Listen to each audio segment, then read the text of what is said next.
You will fail your way to greatness. Most people allow their fear of failure to outweigh their desire to succeed. When you're willing to fail again and again and again, when you make up your mind to become unstoppable, when you make up your mind to become a no matter what person, then that will then give birth to a part of yourself that you don't know right now. Imagine, if you will, being on your deathbed and standing around your bed, the ghost of the dreams, the ideas, the abilities, the talents given to you by life, and that you, for whatever reason, you never went after that dream. You never acted on those ideas. You never used those talents. You never used those gifts. And there they are standing around your bed looking at you with large angry eyes saying, "We came to you, and only you could have given us life. And now we must die with you forever." See, most people stop short of their dreams and park and get off the highway of life because of the rejections of life. You will always be rejected. It's no big deal. Jack Canfield said rejection is a myth. It's not like when somebody says no and then they slap you. No, it's just, to me, make no your vitamin.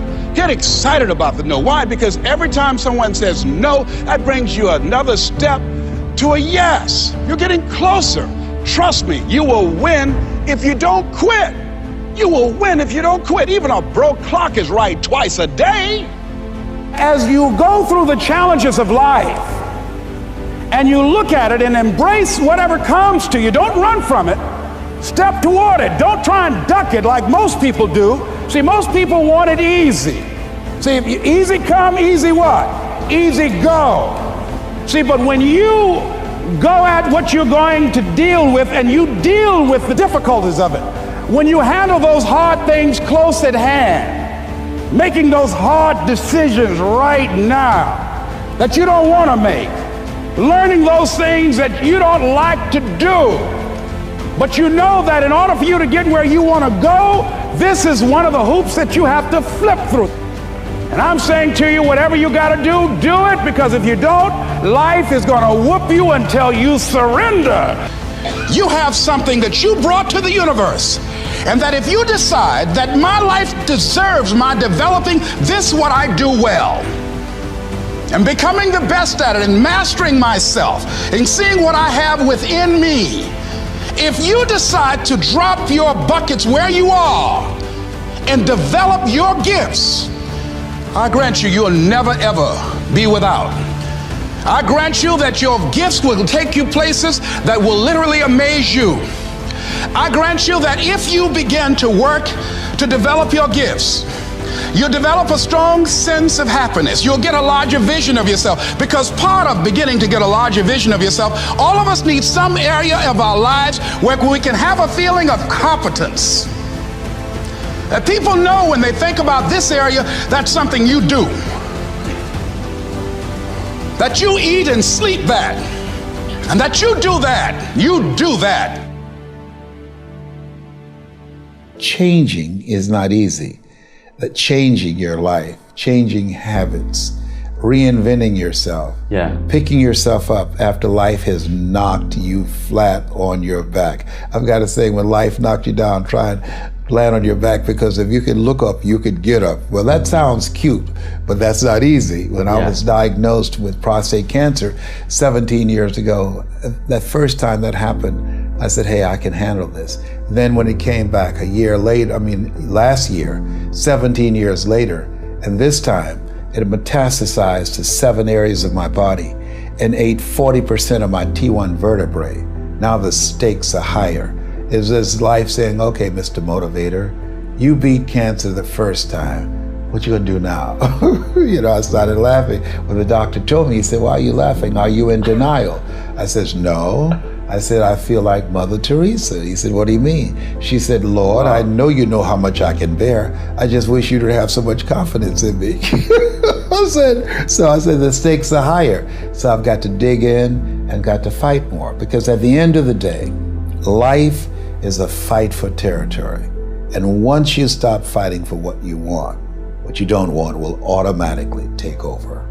And so it's a fight, it's a challenge in life every day. And what we have to do is embrace it. What we have to do is see it as a project to be worked on. In life, you will always be faced with a series of God-ordained opportunities, brilliantly disguised as problems and challenges. And so I see even cancer as a gift, as a God-ordained opportunity.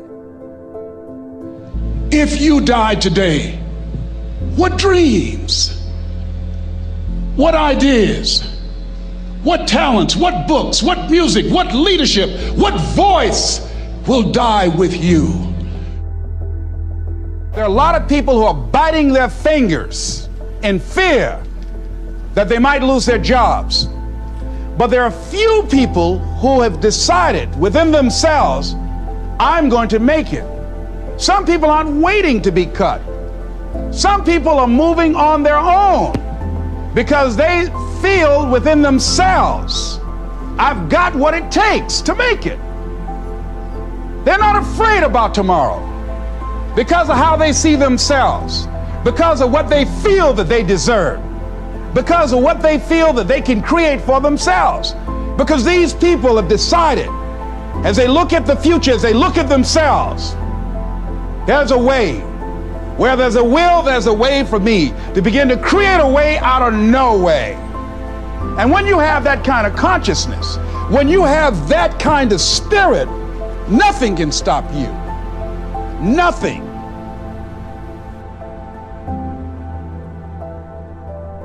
There's no secret to success.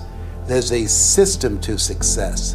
And no matter what organization you become a part of, the system works if you work it. If you don't work it, it won't work. But it works if you work it. And that's one 4-letter word that most people don't like.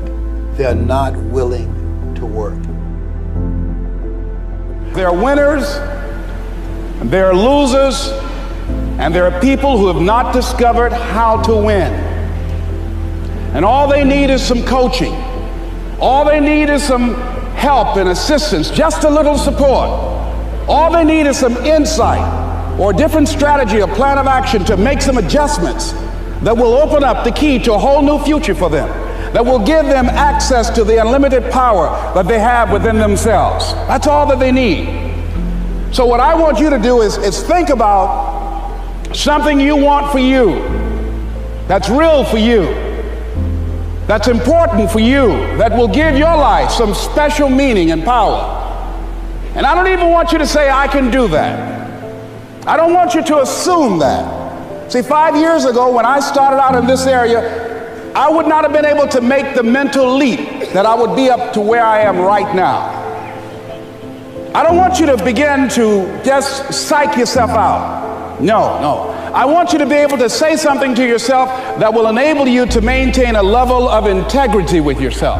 That when you say this, even when you face tremendous setbacks, it will be a benchmark to keep you in the game, to keep you moving forward and experimenting and readjusting your strategy and your plan of action, continuously looking for ways to win. I think we have to reflect on, who am I? Why am I here? What drives me? If I died today, what 3 words would I want said about me if I died today? You know, what is it that defines me? You know, and how do I define myself? So I went to the next mode necessary to start talking to people and seeking and asking for what I wanted and leveraging relationships and trying to find out, how do the people do it that went ahead of me? How do they do it? And then what is it I need to do? How is it I need to train myself, to develop myself? What's the resources that will be required in order to make it happen? And as I start seeking out and asking questions, I started running into people who said, I know someone who can help you do that. And they helped me get connected with those people. Remember, we have so much energy that can take us so far. It's necessary that you hook up with some other energy that can take you to the next level. I hooked up with them. They said, let's go. I said, away we go.